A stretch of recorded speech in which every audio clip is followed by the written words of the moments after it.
है अभी आपके लिए, और दूसरा वो मैसेज जो मैं आपके लिए खुदाबंद की स्पिरिट से लेके आया हूं। पहले से मैं पढ़ूंगा पहला राजाओं, जो कि स्क्रीन पर शायद आपको ना मिले। अगर स्क्रीन वाले जल्दी निकाल सकते हैं तो निकाल दें। आई थिंक अब स्क्रीन के पास एक नया सॉफ्टवेयर आ चुका है, अभी इंस्टॉल हो गया, हो जाएगा शायद, तो वो एकदम से चीजों को निकाल दिया करेगा।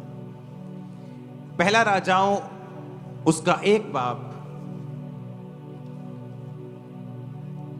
उसकी 5 आयत में लिखा, तब हगीत का पुत्र ओतनिया अपना सिर ऊंचा करके कहने लगा, मैं राजा बनूंगा। अतः उसने रथ और सवार और अपने आगे आगे दौड़ने को 50 पुरुष रख लिए, और उसके पिता ने जन्म से लेकर उसे कभी यह कहकर उदास न किए था कि तूने ऐसा क्यों किया। वह बहुत रूपवान था और अबशालोम के बाद उसका जन्म हुआ था। पहला राजा 1 उसकी 5 और 6 आयत। आप में से कितने लोग हैं जो रोज की रोटी वचन सुनते हैं? जो नहीं सुनते वो हाथों को उठाओ जरा। बहुत लोग हैं अभी भी। आपको रोज सुनना है, क्योंकि वो लाइव भी होता है और आप लाइव के बाद भी उसे सुन सकते हैं। होता क्या है, जब आप सेवकाई के साथ परमेश्वर के चर्च भवन में जुड़े हुए हैं तो आपको पूरा वचन सुनना पड़ेगा। उससे क्या होगा, आपकी स्पिरिचुअल लाइफ जो है वो कभी भी कमजोर नहीं रहेगी, और वो वचन आपको फीड करता रहेगा। जितने जिम जाते हैं, मैं उनसे क्वेश्चन करना चाहता हूं, क्या आप हफ्ते में 1 दिन जिम जाकर बॉडी बना सकते हैं? आप हफ्ते में 1 दिन खाकर जिंदा रह सकते हैं? हाँ, जिंदा रह सकते हैं, पर क्या हेल्दी रह सकते हैं? नहीं। कभी आप 15 रोटी खा लें एकदम से, फिर 2 दिन कुछ नहीं खाएं, फिर उसके बाद 3-4 दिन बाद फिर 20 रोटी खा लें, आप जिंदा रह सकते हैं, कैलोरी काउंट को पूरा कर सकते हैं, लेकिन हेल्दी नहीं रह सकते। इसलिए बाइबल में लिखा, प्रभु ने कहा मेरी रोज की रोटी मुझे रोज दे। इसलिए आपको रोज वचन सुनना है। रोज की रोटी 1 बजे, बी फ्रूटफुल, जो आपके घरों को बैलेंस करने के लिए वचन आता है। ये 2 वचन आपको अगर आपने सुन लिए, मैंने आपको बाहर कहा था, उसके बाद रात की प्रेयर अगर आपने अटेंड कर ली, उसके बाद सिर्फ आपको पर्सनल प्रेयर चाहिए, आपके मसले सॉर्ट आउट हो जाएंगे। मसले नहीं रहेंगे लाइफ में। करके देख लो, चैलेंज करता हूं आपको, मसले फिनिश हो जाएंगे। सच कह रहा हूं मैं आपको। अब एक चीज जो मैं आपको वचन से बताऊंगा वो आपके लिए है। इसमें लिखा है कि दाऊद का बेटा ओतनिया सिर ऊंचा करके कहने लगा, मैं राजा बनूंगा। लेकिन दाऊद का बेटा ओतनिया ये बात जानता था कि वो राजा बनने के लिए परमेश्वर की विल नहीं है, मर्जी नहीं है। वो शरीर से उठा, शरीर की ताकत के द्वारा, स्किल के द्वारा, अपने टैलेंट के द्वारा वो काम करना चाहता था। और बाइबल कहती है उसने आगे 50 पुरुष रख लिए, गुंडों की तरह बिहेव करने लगा। रथ रख लिए, सवार रख लिए, दगड़ दगड़ दगड़ दगड़ आता था, पता था वो ओतनी आया। उसने बड़ा एक अपना ऑरा क्रिएट करना चाहा, लेकिन वचन कहता है ना बल से ना शक्ति से, उसकी आत्मा के द्वारा। और बाइबल कहती है उसके पिता ने उसे जन्म से लेकर कभी उदास नहीं किया था। मैं बहुत से पेरेंट्स को जानता हूं जो अपने बच्चों को डांटते नहीं। मैं बहुत से पेरेंट्स को जानता हूं जो अपने बच्चों को कुछ नहीं कहते। दाऊद की जिंदगी में अगर आप देखेंगे तो फाइनेंशियली वो सक्सेसफुल था। क्यों? उसे बोना आता था, उसे जीतना आता था। 66 लड़ाइयां लड़के भी वो हारा नहीं, हमेशा जीता। उसका रीजन ये था कि वो पवित्र आत्मा के सीक्रेट को जानता था कि जब वो पवित्र आत्मा के साथ रहेगा तो हर बार नई लड़ाई में पवित्र आत्मा उसे नई स्ट्रेटजी देता था, इसलिए वो कभी हारता नहीं था। आज एक देश अगर रूस और मान लो अमेरिका लड़ पड़े तो 40 साल पीछे चले जाएंगे, लेकिन दाऊद अपनी जिंदगी में 66 लड़ाइयां लड़के भी फाइनेंशियली कभी कमजोर नहीं हुआ और हमेशा जीतता रहा और बरकत पाता रहा। उसका रीजन था पवित्र आत्मा उसके साथ था।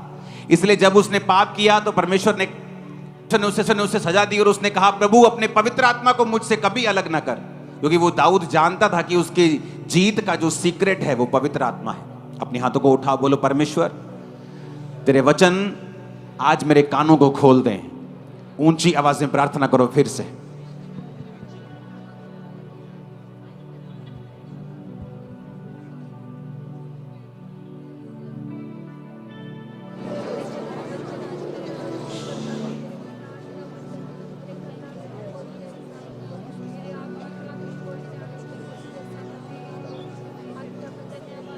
आमीन।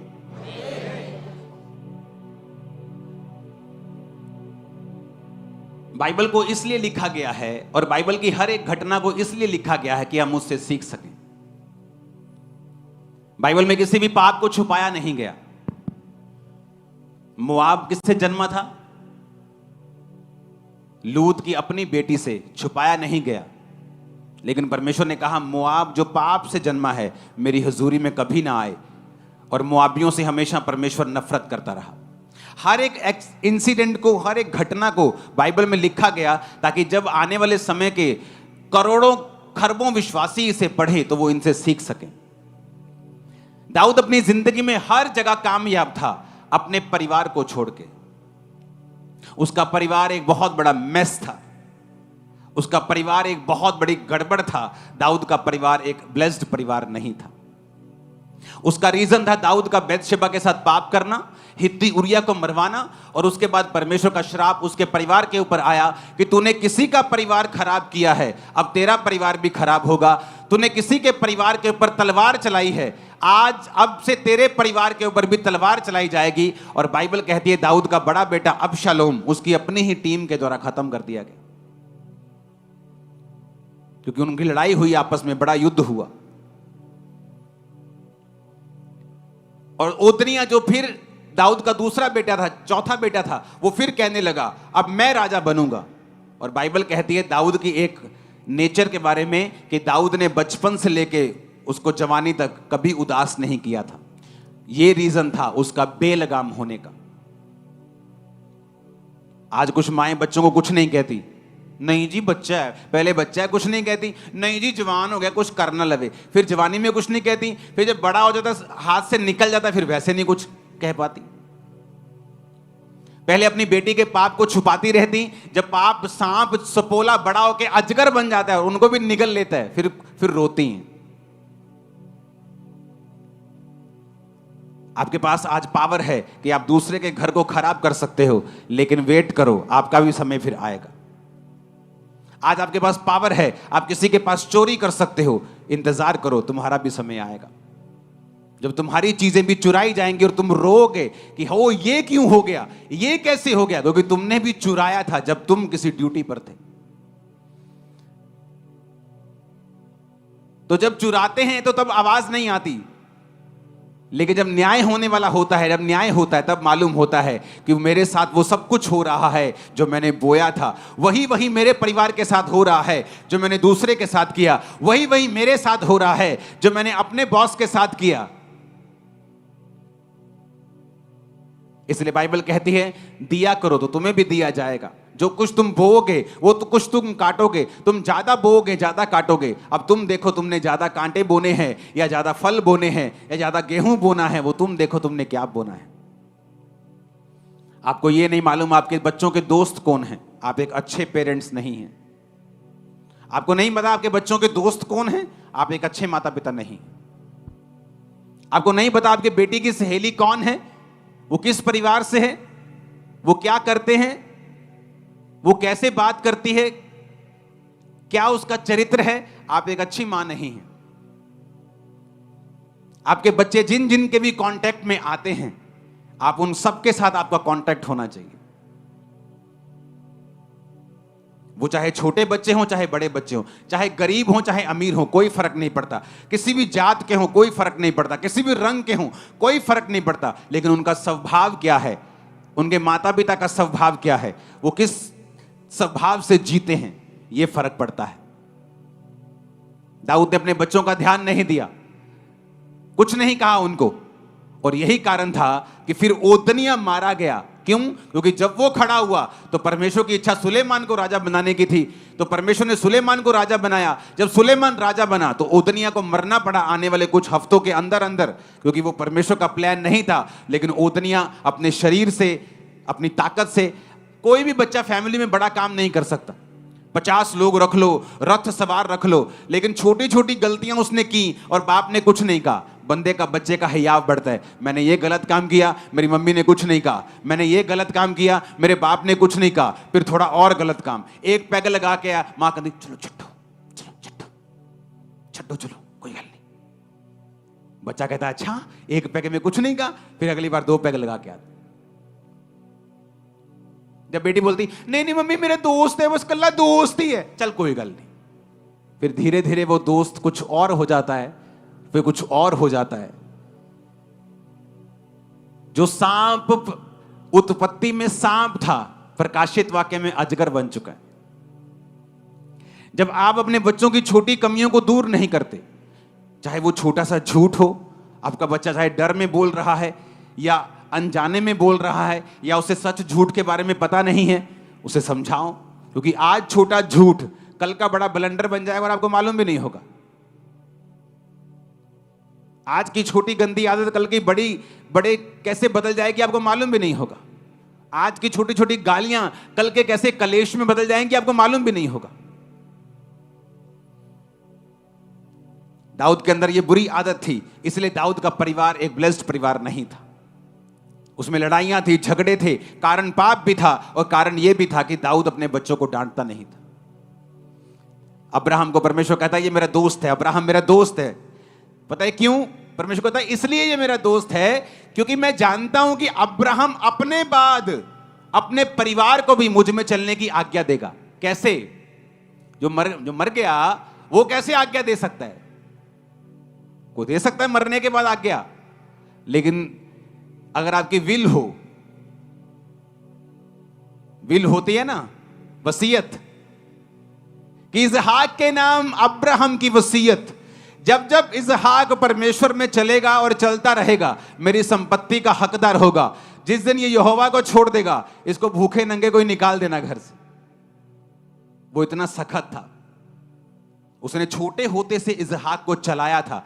जब इसहाक जवान हुआ तो उसका बाप नहीं भेजता था, वो अपने आप मैदान में ध्यान करने के लिए परमेश्वर के वचन का जाता था, इसलिए वो आशीषित था।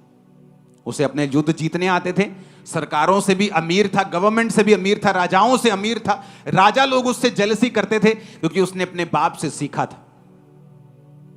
अपने परिवार की ओर ध्यान दें, जिनके बच्चे हैं वो ध्यान दें। वो बच्चे आपके अपने नहीं, मैं आपको बता रहा हूं, वो एक ऐसी सोल्स हैं, एक ऐसी आत्माएं हैं जो खास तौर पे परमेश्वर ने आपको दी हैं पालने के लिए, उनको तैयार करने के लिए। जिस तरह आत्मिक बच्चे परमेश्वर ने दिए हैं आपको, वो भी बच्चे परमेश्वर ने दिए हैं ताकि आप जो आपके अंदर है उनमें डाल सके, ताकि जो आप कर रहे हैं कल को वो कर सके। लेकिन अगर शैतान आप सोए रहे और आपके अंदर जो है आप ना डाल सके तो कोई तो डाल ही देगा उनके अंदर। जमीन खाली तो रहेगी नहीं, या तो गेहूं उगाएगी या फिर भांग या ऊंट कटारे उगाएगी। अब आप देख लो क्या उगाना है। अब कुछ तो उगेगा। अगर आप अपने बच्चों में अच्छी चीजें नहीं डाल रहे हो तो शैतान गलत तो डालेगा, कुछ तो अंदर जाएगा, या गलत जाएगा या सही जाएगा। ऐसा नहीं हो सकता कि जमीन खाली हो ना बच्चा सही या ना गलत, ऐसा नहीं हो सकता। या तो वो सही की तैयारी कर रहा है या गलत की तैयारी कर रहा है। अपने घरों में समय दें, अपने बच्चों परिवार को, बैठें, बात करें, उनके दोस्तों को, उनकी सहेलियों को देखें कौन है वो, किस तरह से वो बात करते हैं, जांचें और परखें। प्यार के साथ अपने बच्चों को मोल्ड करें, वहां लगाएं जहां वो कल जाना चाहते हैं। आपके जीवन की कमियां हैं, आप शराब पीते हैं, नशा करते हैं, छोड़ दें। बच्चों के सामने वो चीजें मत करें, वही चीजें करें जो आप चाहते हैं आपके बच्चे आपको फॉलो करें। आप ब्लेस्ड हैं यीशु मसीह के नाम में। अब मैं आता हूं आज के वचन के ऊपर। आप नोटिस करेंगे नीति वचन 23 उसकी 7 आयत, मती 12 उसकी 34 आयत, निर्गमन 19 उसकी 5 आयत, यूहन्ना 20 उसकी 21 आयत, पहला पत्रस 2 उसकी 9 आयत। मैं फिर से बोलूंगा, आप नोट करेंगे। नीति वचन 23 उसकी 7 आयत, मती 12 उसकी 34 आयत, 19:5 निर्गमन की 19 उसकी 5 आयत, यूहन्ना 20 उसकी 21 आयत, पहला पत्रस 2 उसकी 9 आयत। मैं पढ़ूंगा नीति वचन 23 उसकी 7 आयत को। क्योंकि जैसा वह अपने मन में विचार करता है वैसा वह आप है। For as he thinketh in his heart, so is he। Bible कहती है जैसा तुम अपने मन में विचार करते हो तुम वैसे ही हो। इसका मतलब यह है कि यह बहुत जरूरी है कि आपके मन का विचार क्या है, यानी आप अपने मन में अपने लिए क्या सोचते हैं कि आप कौन हैं। मेरी लाइफ की सबसे बड़ी प्रॉब्लम 2004 और 5 में ये थी कि मैं ये मानने के लिए तैयार नहीं था अपने अंदर कि मैं परमेश्वर का सेवक बन सकता हूं। जबरदस्ती ले हैंड करवाती थी टीम कि चलो ले हैंड करो, प्रेयर करो, लेकिन मुझे विश्वास नहीं था कि मैं एक सेवक हूं। तो मुझे बार बार बताया जाता था कि तू परमेश्वर का सेवक है, तू प्रभु का सेवक है, लेकिन मेरी लाइफ की कंडीशंस ऐसी थी कि मेरे मन में ये फेथ नहीं था। और जब तक आप पूरी तरह से विश्वास में नहीं भरते, आपकी लाइफ की बहुत सारी मुसीबतें आपको छोड़ के नहीं जाती। तो मुझे विश्वास दिलाया गया और मुझे बोला गया कि तुझे शीशे के सामने खड़ा होना पड़ेगा और रोज अंगीकार करना पड़ेगा कि तू प्रभु का महान दास है, तू प्रभु का सामर्थी दास। इस तरह से मैं बोला करता, मेरे मन में 1% भी विश्वास नहीं था कि जो मैं बोल रहा हूं ऐसा है भी कि नहीं भी। लेकिन कई बार जब आप बोलते हैं, वचन को पढ़ते हैं और आप वचन को अपने अंदर समाने देते हैं, तो क्या होता है? पहला पत्रस 2:9 में लिखा है, परंतु तुम एक चुना हुआ वंश हो, राज पदधारी हो, याजकों का समाज हो, पवित्र हो, निज प्रजा हो। प्रभु ने तुम्हें अंधकार में से अपनी अद्भुत ज्योति में बुलाया है, उसके गुण प्रकट करो। निर्गमन 19:5 में लिखा, इसलिए यदि तुम निश्चय मेरी मानोगे, मेरी वाचा का पालन करोगे, तो सब लोगों में से तुम मेरा निज धन ठहरोगे। तब मुझे वचन समझ आया। वचन में यह लिखा था कि मुझे अपने आप को वैसा देखना पड़ेगा जैसा वचन कहता है, नहीं तो मैं वो नहीं बन पाऊंगा जो वचन मुझे बनाना चाहता है। क्योंकि हर एक लाइफ में परमेश्वर की बड़ी योजना है। हो सकता है आप एक आम परिवार से हो, आपकी लाइफ बड़ी नॉर्मल हो, बड़ी गरीबी में हो, बड़े छोटे कुल से परिवार से कहीं से भी आप आए हो।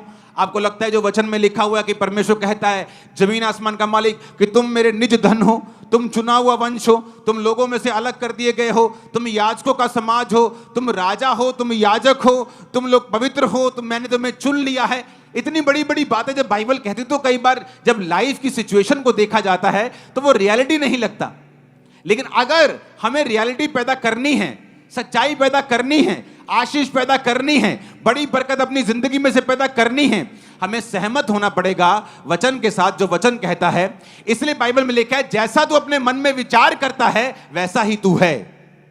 फिर एक बदलाव का समय आया। वो बदलाव का समय था जब मुझे पता लग गया कि खुदाबंद ने मुझे चुना है, एक बड़े काम के लिए चुना है। मेरे शब्द चेंज हुए। अगर किसी विश्वासी में बदलाव आप देखते हो तो उससे पहले का स्टेप यह है कि उसके शब्द चेंज होना शुरू हो जाते हैं। फिर वो अपनी बीमारी के बारे में बात नहीं करता, वो ये बारे में बात करता है कि जीसस क्राइस्ट सब कुछ कर सकते हैं, उसके कोड़े खाने से मैं चंगा हो चुका हूं, चंगी हो चुकी। वो अपने संघर्ष के बारे में बात नहीं करता, वो वचन के बारे में बात करता है, विश्वास के बारे में बात करता है। हालेलुया। कोई आपसे पूछ सकता है, हो तेरे माथे पे तो अभी भी वो तेरा तू ठीक नहीं हुआ। आप उसे बता सकते हो, इस संडे चर्च में बहुत बड़ी बड़ी गवाहियां थी। आज प्रभु ने बड़े बड़े लोगों को चंगा किया। बड़े बड़े सालों के बाद लोग व्हील चेयर से उठे, बहुत बहुत सालों के बाद लोगों ने अपने बेबीज को पाया। उसके कोड़े खाने से मैं चंगा हो चुका हूं, ये तो कुछ भी नहीं, ठीक हो जाएगा, अभी देखना तुम ठीक हो जाएगा। वो नहीं रहेगा, क्योंकि आपको जवाब देना आ चुका है। जैसा तू अपने मन में सोचता है तू है, वैसा ही तू बन जाएगा। लेकिन आप अपने मन में क्या सोचते हैं? ये कभी नहीं हो सकता, ये चीज कभी नहीं हो सकती, ये बरकत मैं कभी नहीं पा सकता, मेरा वीजा कभी नहीं आ सकता, मैं फाइनेंशियली स्टेबल कभी नहीं हो सकता। इसीलिए कहता हूं, वचन पढ़ो, रोज की रोटी सुनो, बी फ्रूटफुल सुनो, रोज वचन सुनो, संडे थर्सडे वचन सुनो। वचन सुनते जाओगे, तुम्हें समझ आती जाएगी। जब समझ आती जाएगी, तुम वैसा बोलते जाओगे, जैसा बोलते जाओगे फिर वैसा होता जाएगा। आमीन बोलो जोर से। कलीसिया क्यों आशीषित होती है? 2 तरह से। जब कलीसिया वचन को सुनती है, वचन को मानने लगती है, वचन पर विश्वास करने लगती है और वचन को बोलने लगती है, वचन का प्रचार करने लगती है, फिर वो नहीं बोलती जो उसकी सिचुएशन है, जो धरती पे हो रहा है, जो उसकी लाइफ में घट रहा है, फिर वो बोलती है जो वचन में लिखा हुआ है। और धीरे धीरे आपको वही रिजल्ट मिलने लगते हैं जो वचन में लिखे हुए हैं। और दूसरा हिस्सा, कलीसिया कैसे आशीषित होती है? कलीसिया आशीषित होती है जब वो एक जीवित चर्च में चली जाती है। आप जीवित चर्च में रोपे जाते हैं, आप लगाए जाते हैं, उसके बाद आप जीवित चर्च के दर्शन को सुनते हैं। पौलुस ने कहा, जितने लोग मेरे दर्शन के साथ जिन्होंने बोया है, प्रार्थनाएं की हैं, परमेश्वर तुम्हारी घटियों को पूरा करेगा। उसने सब लोगों को नहीं कहा। आज सारे क्रिश्चियन उठ के इस वचन को क्लेम नहीं कर सकते कि परमेश्वर मेरी हर घटी को महिमा सहित मसीह यीशु में पूरा करेगा। नहीं करेगा। वो उन लोगों के लिए वचन है जिन्होंने अपने जीवन को गॉस्पल के लिए, सुसमाचार के लिए लगाया है, अपने पैसों को, बीजों को बोया है, प्रार्थनाएं की हैं, दीन दुखियों के लिए प्रार्थनाएं की हैं, उनकी हेल्प की है, पास्टर्स के लिए प्रार्थनाएं की हैं। हालेलुया। आप कैसे ब्लेस होते हैं? जब आप वचन सुनते हैं, मानते हैं, और दूसरा जो दर्शन परमेश्वर ने जिस कलीसिया में आपको भेजा है, आप उस दर्शन में शामिल हो जाते हैं, आप इस विजन में शामिल हो जाते हैं कि हम भी आपके विजन में, यीशु समाचार फैलाने के विजन में हम भी शामिल हैं। तो कलीसिया आशीषित होना शुरू होती है और उसकी लाइफ के अपने मसले जो हैं वो खत्म होना शुरू होते हैं। ऊंची आवाज में हालेलुया बोलो। और इसलिए बाइबल कहती, पौलुस उनको कहता था कि तुम्हारी हर घटी को वो इज्जत के साथ पूरा करेगा। क्यों? क्योंकि तुमने मेरे दर्शन में मेरा साथ दिया है। आज कलीसिया इसलिए आशीषित नहीं होती कि वो आकर सिर्फ प्रेयर अटेंड करे, वो इसलिए भी आशीषित होती है कि जब परमेश्वर उस दर्शन को, जो परमेश्वर ने अपने दास को दिया है, उसको पूरा करने के लिए वो प्रेयर्स करती है। आने वाले हफ्तों में, ये मार्च महीना, अप्रैल महीना, मई महीना, जब इंडिया में इलेक्शन हो रहे होंगे, तो शैतान चर्चिस को टारगेट करने की कोशिश करेगा। और जब आपको पहले से बताया जा रहा है, ये बात इसलिए नहीं बताई जा रही कि आप अब चुगलियां करें, अच्छा इतना होना, आपको इसलिए बताई जा रही है कि आप इसके लिए क्या करें? प्रेयर करें कि ऐसा ना हो, ऐसा ना हो, शैतान शर्मिंदा हो, उसकी योजनाएं नाश हो, उसकी प्लानिंग्स नाश हो। आप फास्टिंग करेंगे, आप प्रेयर करेंगे, और जब प्रभु देखता है आपको कि मैंने परमेश्वर के दास को एक दर्शन दिया, उसने लोगों को बताया, लोगों ने सुना, रिस्पॉन्स किया, कुछ ने रोजे रखे, किसी ने प्रेयर शुरू की, कोई रात को कर रहा है, कोई दोपहर को कर रहा है, और जब परमेश्वर आपको देखता है कि आप किंगडम में एक वैल्यूएबल एसेट बनते जा रहे हैं, कि आप उसके राज्य में काम आ रहे हैं, उसके, वो आपका ध्यान रखता है, वो आपकी प्रेयर को भी सुनता है। लोगों को लगता है कि आंसुओं की प्रार्थना को परमेश्वर सुनता है, ये सरासर झूठ है। परमेश्वर आंसुओं की प्रेयर को नहीं सुनता, वो विश्वास की प्रेयर को सुनता है। ऐसे तो सब रोएं, लेडीज का काम ज्यादा आसान हो जाएगा, 2 मिनट में रोए, प्रभु से लिया, चल भी तू किथे मैं किथे, ते बंदे बेचारे सोचते रहने रोना कितना, उंगला दे दे के रोने की कोशिश कर। रोने से नहीं। जब बाइबल का वचन कहता है, हिजकिय्याह नबी को परमेश्वर ने कहा, मैंने तेरी प्रार्थना सुनी और तेरे आंसू, वो आंसुओं की बात नहीं कर रहा जो आप समझ रहे हैं, इमोशनल आंसू, वो फेथ था कि प्रभु मैं तेरे समान सीधा, तेरे सामने सीधा रहा हूं, मैंने ये कर्म किया है, मैंने मूर्ति पूजा नहीं की, मैंने गलत काम नहीं किए, मैंने दीन दुखियों की सहायता की है, मुझे छू। वो रो रहा था, प्रभु मैं सही हूं, मैं विश्वास के साथ मांग रहा हूं। परमेश्वर ने विश्वास को देखा, उसके पास्ट को देखा, उसके रिकॉर्ड को देखा। आज रिकॉर्ड क्या है? कितनी सिगरेट पी है, कितनी चैनी कैनी खाई है, कितने पैग लगाए हैं, कितनी ठगी की है। तो रिकॉर्ड मायने करता है, आंसू मायने नहीं करते। तो परमेश्वर के सामने जब आप परमेश्वर के सामने प्रेयर करते हैं कि परमेश्वर के दास ने बोला कि ऐसा ऐसा शैतान करने की कोशिश कर रहा है, खासकर पंजाब की बड़ी चर्चेस के ऊपर, तो हमें प्रेयर करनी है। तो आप आज रात से ही प्रेयर करेंगे, प्रभु शैतान की योजनाएं नाश हो। कोई व्यक्ति, कोई संस्था, किसी भी तरह का कोई व्यक्ति, सरकारी गैर सरकारी, कोई अटैक ना कर सके, ये शर्मिंदा हो। तो परमेश्वर देखता है कि अच्छा ये व्यक्ति किंगडम में काम आया। जब आप फिर अपने लिए प्रेयर करेंगे, वो आपकी प्रेयर को सुनेगा भी, उत्तर भी देगा, आपको जल्दी देगा। मेरी लाइफ का एक्सपीरियंस है, जो लोग सेवा में हैं, पास्टर्स के काम आते हैं, प्रभु के काम आते हैं, उनकी प्रेयर्स और उनकी हीलिंग और डिलीवरेंस दूसरे लोगों से जल्दी होती है। मेरी लाइफ 20 साल का एक्सपीरियंस है। इसलिए कई केसेस ऐसे होते हैं काउंसलिंग में, जब मैं उनको देखता हूं कि उनकी लाइफ का कोई हल नहीं, मैं उनको बोलता हूं ओके, आप सेवा भी स्टार्ट करो और स्ट्रॉन्ग सेवा करो, डेडिकेट कर दो जीवन अपना चर्च को और सेवा करो। क्योंकि जब आपको ये बात समझाई जा रही है कि आप इसलिए ब्लेस होते हैं जब आप परमेश्वर के दर्शन में उसके साथी बन जाते हैं। हालेलुया।